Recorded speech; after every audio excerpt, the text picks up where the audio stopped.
Hey, happy Monday, everyone. It's March 2nd, 2026. I'm Rich Tola. Here's what's cooking for today. Number one, to be or not to be legal, that is. Yeah, we're going to be talking about 10 things you might think are illegal, but they're legal. And number two, graffiti, wherefore art thou graffiti? The lost art of graffiti. I love graffiti, but we'll be talking about that. But first, the ABCs. What's going on with you today? How about this? Great workout, great sleep. Of course, egg whites, kale, apple, banana, blueberries, rocking it today. So I hope you're rocking it with your ABCs. Got to be respectful always. All right, how about this? Jumping into March 2nd, in like a lion, out like a lamb. Well, it sure came in like a lion here in Indianapolis. We got about 3 inches of snow. Be careful wherever you are out there. This morning I was listening to Apple News and they were talking about alcohol. And she said something like, no amount of alcohol. It's proven that no amount of alcohol is good for you, but still most people are drinking 2 to 3 times a week because maybe you should quit altogether. So I calculated it. Today is my 6,660th day sober. Hey, almost 19 years now. So that's pretty exciting. And I want to give a rest in peace shout out. I mean, this is a sad one to the victims of the Austin, Texas shooting. I lived on 6th Street. It's crazy over there, but it's very sad. And then the military personnel here in the war, or anyone who perishes in the war. So rest in peace to them today. And I want to give a happy birthday shout out to one of my favorite actors, Daniel Craig. Daniel Craig made 5. He's 58 today. He made 5 James Bond movies from, what was that, from 2000. I think it ranged from over a 15-year period from 2001 to 2006. But let me tell you my favorite movie with Daniel Craig, which one of my favorite movies is of all time is The Girl with the Dragon Tattoo. Oh, he plays Mikhail Blomkvist. Read the books. I read the whole series. He's awesome in that. Rooney Mara's in that. That's a great movie. You want to go see an A movie, rent that. The Girl with the Dragon. Read the book. Stiegler wrote the book and he perished. But anyway, there's like 5 or 6 of them in this series. Hey, going back to speaking of books, going back to 1992. I didn't know this. I looked it up today. Daniel Craig was in a movie called The Power of One. That's my favorite book of all time by Bryce Courtenay, The Power of One. You guys got to go read that book. But I want to go watch that movie from 1992 because, like I said, love the book. Didn't know he played a bad guy in that movie too. But let's jump into this first one because this one I just want to have some fun with. I read this in a newsletter today by American Facts. It's a really cool newsletter. These are 10 things that you might think are illegal, but are legal. Hey, I wish I knew this when I was a kid. Number 1, driving barefoot. Who knew? I mean, as a kid, we would drive barefoot all the time. We were always nervous thinking, we're going to get caught by the cops. But that's legal in all 50 states. Number 2, riding in the back of a pickup truck. Might be dangerous, but it's legal. Number 3, cursing in public. Wow. If that were legal, if that were illegal, all the students that I taught for 5 years would be in jail. Anyway, how about this? Number 4, sleeping in your car. Been there, done that, but that's not illegal. Now, some ordinances may prohibit it, so check your ordinances before you do it, and obviously don't be doing that when it's 0 degrees out. But you know who else lived in his car? Kurt Cobain.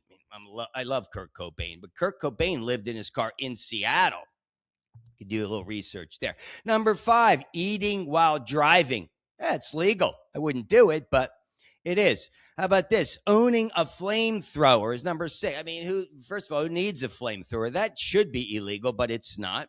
Number 7, selling homemade food without a license. Yeah, that's legal. Hey, Tate's Bake Shop and Carol's Cookies started out of their home. So, hey, kudos to anyone starting a business out of their home. Number 8 is backyard burials. They're legal. Now, certain ordinances might tell you how you have to do it, but hey, that's legal.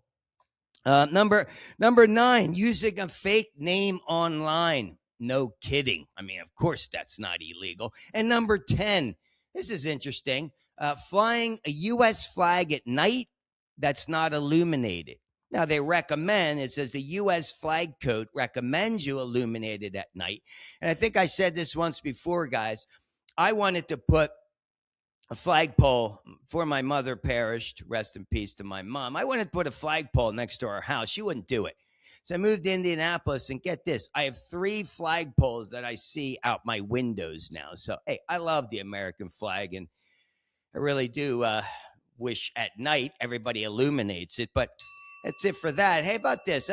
I thought this was pretty cool. You guys know Romeo and Juliet, right? This is from Act 2, Scene 2. When she says, "Oh, Romeo, Romeo, wherefore art thou Romeo?" She's really saying that Romeo's her enemy. So it's not about where you are, but I thought that was kind of cool with graffiti. Now, what is graffiti? Graffiti is illegal, right? It's different than street art, but we'll talk about that.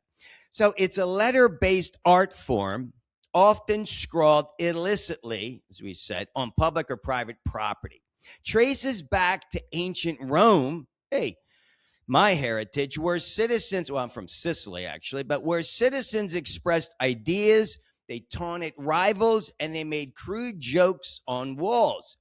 You know, I remember going back in the 80s, they did it all in the bathrooms. You guys might remember that. But modern graffiti emerged in the 60s in Philadelphia. I went to Penn, so well, we'll get into that in a second, because I was around a lot of guys that were tagging, and it's called the art of tagging. That was when it was pioneered, right? You're scrawling your signature on a wall. Then it ended up in New York, moved to New York, where graffiti writers were tagging everything, and most of them were tagging subway cars, and buildings. All right. So this evolved. It evolved alongside the nascent hip hop and punk subculture of the 70s into the early 80s. And there's a dichotomy with graffiti, for it's being hailed as a revolutionary form of expression, but it's also highly criticized by city officials and residents because of vandalism or social decline, is what they're saying. So, what do you believe? But graffiti has its own language. So I was looking up some terms here. There's simple tags, so tagging, right? The name, simple ones. Then there's the large block letters. You guys can look this up. I read an article actually in the New York Times about a guy who was in the tunnels under Riverside Park. And you could do complex pieces, but here's some vocabulary for you. Tags, that's the artist's pseudonym, because they don't really use their name. Wild style is like an abstract approach to this signature. Blockbuster is when it's like an informal billboard, huge. Bombing is like a fast tag with their kind of hitting it quick. That's a bomb. And then they talk about heaven. Heaven it's a very high spot, so it's very desirable, but it's potentially very fatal. These guys do it on the tracks were interesting. So it's a lot different than street art, okay? Street art is its own thing, okay? Banksy, you might know, C215, JR, Invader, Swoon, and again, Banksy. These are some famous street artists that have really done some great things out there. I know in Philadelphia, all throughout Philadelphia, there's some amazing murals on walls. So street artists often use public spaces to deliver these poignant social messages, challenging authority and consumerism. It's always about challenging. But history dates graffiti back to ancient Pompeii, when residences drew various figures and announcements. They said on homes, temples, walls. It was preserved in the volcanic ash, so we know it existed. So that's where it comes from. And the scholars believe that ancient graffiti has more in common with social media than it associated with the graffiti art form today. So, hey, that's kind of like an evolution of social media. But again, what do you guys think about it? Do you like it? Do you not like street art? I mean, what do you think? Is it good? Is it bad? Well, let me give you a little story from me, because I love it. I love street art. So back in the early 2000s, I was a real estate developer. Prior to moving to Hollywood in 2007, I had a building in Roebling, New Jersey. Where is it? Speaking of Roebling, if you got my book, The Sub, Tales of an Inner City Teacher, the character's name is Eddie Cruz. So this is a fictional, historical fiction book. But this guy, Eddie Cruz, is in LA. When he moves back to New Jersey, he moves in with his uncle Izzy in Roebling, New Jersey. And in Roebling, I was developing properties. I owned this property. It had a 100-foot long wall, about 12 feet high. So I hired a guy named Morris Doctor. Give a shout out to Morris. I haven't talked to him in years, but this was, I think, like I said, 2005. And he painted a 100-foot mural. And we did a tribute to Joseph A. Roebling. Roebling Steel built all the stainless, the steel bridges. I mean, Brooklyn Bridge, Golden State. The Brooklyn Bridge was the very first steel suspension bridge. But he was the one who provided the steel. I mean, Trenton makes, the world takes. If you look at the bridge that connects New Jersey to Pennsylvania, because everything came out of Trenton, New Jersey. And so I tell the story of Eddie Cruz, and he ends up having a romance with a woman named Maggie from the school. Anyway, you can read all about that. It's a really cool romance, but I give you a lot of information about this little town of Roebling, 12 miles south of Trenton, New Jersey. Beautiful little town along the river. A hidden gem that I thought I discovered it back in 2005. Well, the markets weren't that kind to me, but that mural still remains today. So give a shout out to everyone. Give a shout out to everyone in Roebling there. But that was pretty exciting. My little tribute. Little give you a little history there. So again, I'm a big fan of it. I love street art. If we could, I'd love to be painting buildings to inspire people. And you'll see a lot of athletes. I mean, where's right here in Indianapolis, the Pacers? I think it's Reggie's on one of the boards. So again, I'm a big fan. What do you guys think? But what is not good, of course, is if you're destroying public property and making it ugly per se. But yeah, graffiti goes way back. And again, what are your thoughts on it? So here we are, guys. It's we're getting started in March, right? How you doing? Again, let's talk about the Tola takeaways. Of course, the 3 Tola takeaways. Number 1, respect your ABCs. You got to get your workout in, especially a new month.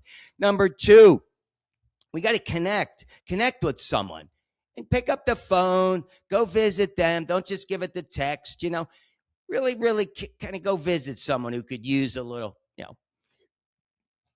use a friend or some inspiration from you. And number 3, embrace other perspectives. You have to. Remember, just because someone has a different viewpoint than you doesn't mean they're an idiot or, they're crazy. I mean, they might be crazy, but accept them. And have yourselves a kick-ass day. All right, guys. We'll see you tomorrow. Peace.